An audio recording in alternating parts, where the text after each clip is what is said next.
യേശുവിൽ ഏറ്റവും അനുഗ്രഹീതരായവരെ, ഇന്ന് ഞായറാഴ്ച ദിവസം ഡെയിലി ബ്ലെസ്സിങ്ങിലൂടെ ദൈവവചനം കേൾക്കുന്ന ഓരോ വ്യക്തികളെയും കുടുംബങ്ങളെയും ദൈവകരങ്ങളിൽ സമർപ്പിക്കുന്നു.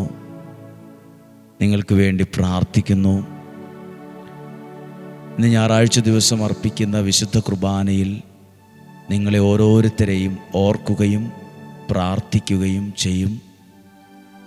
ദൈവം നമ്മളെ കൈ പിടിച്ചു നടത്തുന്ന അനുഭവങ്ങൾ ഉണ്ടാകട്ടെ.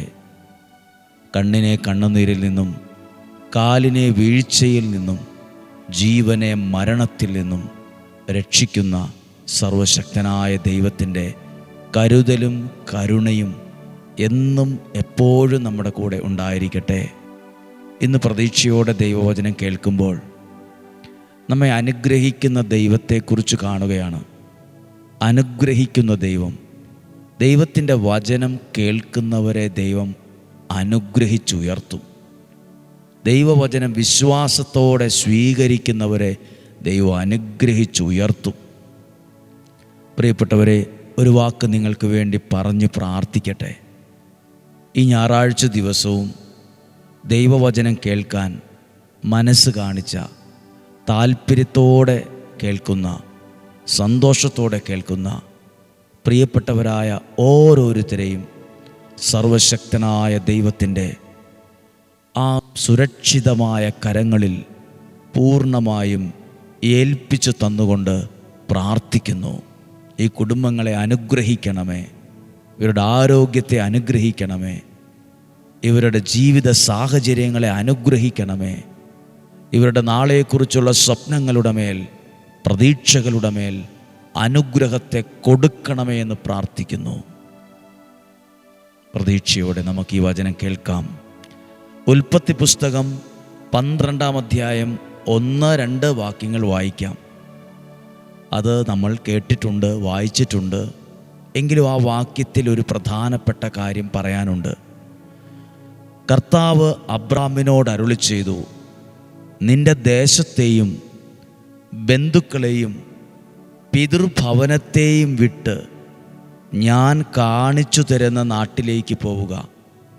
ഞാൻ നിന്നെ വലിയൊരു ജനതയാക്കും, നിന്നെ ഞാൻ അനുഗ്രഹിക്കും, നിന്റെ പേര് മഹത്തരമാക്കും, അങ്ങനെ നീ ഒരു അനുഗ്രഹമായിരിക്കും.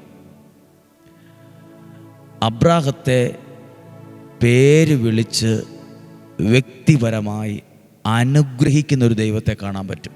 ഇതുപോലെ വചനം കേൾക്കുന്ന എന്നെയും നിങ്ങളെയും വ്യക്തിപരമായി അനുഗ്രഹിക്കുന്നൊരു ദൈവമുണ്ട്. വ്യക്തിപരമായി ഞാൻ നിന്നെ അനുഗ്രഹിക്കുമെന്ന് മാത്രമല്ല, ഞാൻ നിന്നെ സമർത്ഥമായിട്ട് അനുഗ്രഹിക്കും, നിൻ്റെ പേര് ഞാൻ മഹത്തരമാക്കും, നിന്നെ വലിയൊരു ജനതയാക്കും. വലിയ എന്നൊരു വാക്കുണ്ട്, വലിയ ജനതയാക്കും. ദൈവത്തിൻ്റെ അനുഗ്രഹം, ഈ അനുഗ്രഹം എപ്പോഴാണ് യാഥാർത്ഥ്യമായത്? ഇപ്പം ഇത് വാഗ്ദാനം കൊടുക്കുവാണ്. അബ്രഹാം ഇത് കേട്ട് എന്തു ചെയ്തു? 4-ാമത്തെ വാക്യം വായിച്ചേ.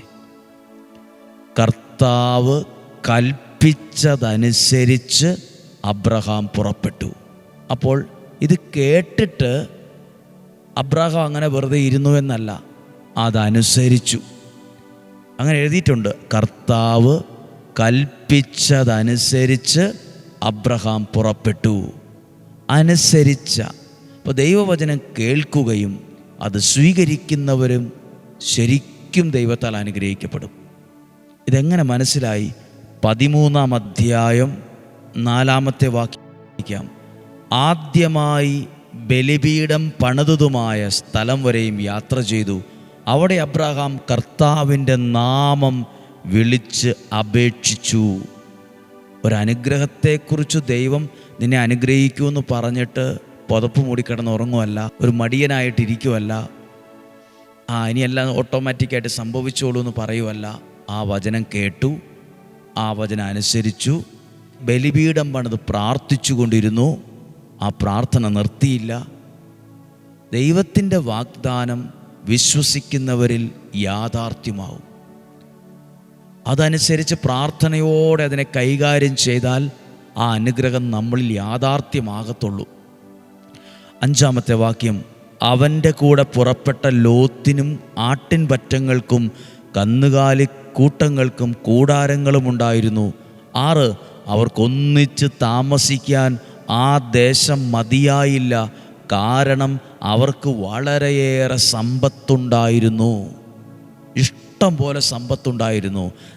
ഈ സമ്പത്തിൻ്റെ പേരാണ് ദൈവവചനം കേട്ടനുസരിച്ചതിലൂടെ ഉണ്ടായ ദൈവാനുഗ്രഹമുള്ള സമ്പത്ത്.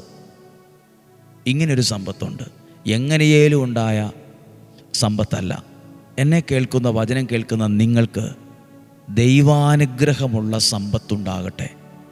ദൈവം അനുഗ്രഹിച്ച് നൽകിയ സമ്പത്തുണ്ടാകട്ടെ. സമ്പത്ത് ദൈവത്തിൻ്റെ ദാനമാണ്. സമ്പത്തൊരു ദൈവാനുഗ്രഹമാണ്.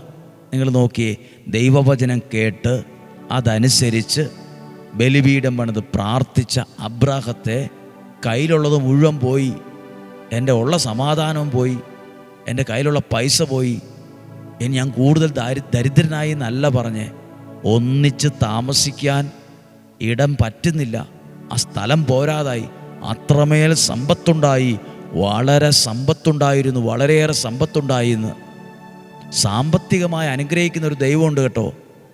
ഒരുപക്ഷെ നിങ്ങൾക്കൊന്നൊരു വീട് നല്ലതുണ്ടാവില്ല, വാടകയ്ക്കായിരിക്കും, പിള്ളേരെ വളർത്താൻ പറ്റുന്നില്ല, പഠിപ്പിക്കാൻ പറ്റുന്നില്ല, നല്ലൊരു ഫുഡ് മേടിച്ച് കൊടുക്കാൻ പറ്റുന്നില്ല, വസ്ത്രം മേടിച്ച് കൊടുക്കാൻ പറ്റുന്നില്ല, ട്യൂഷന് വിടാൻ പറ്റുന്നില്ല, വേണ്ടതൊന്നും ചെയ്യാൻ കഴിയുന്നില്ല.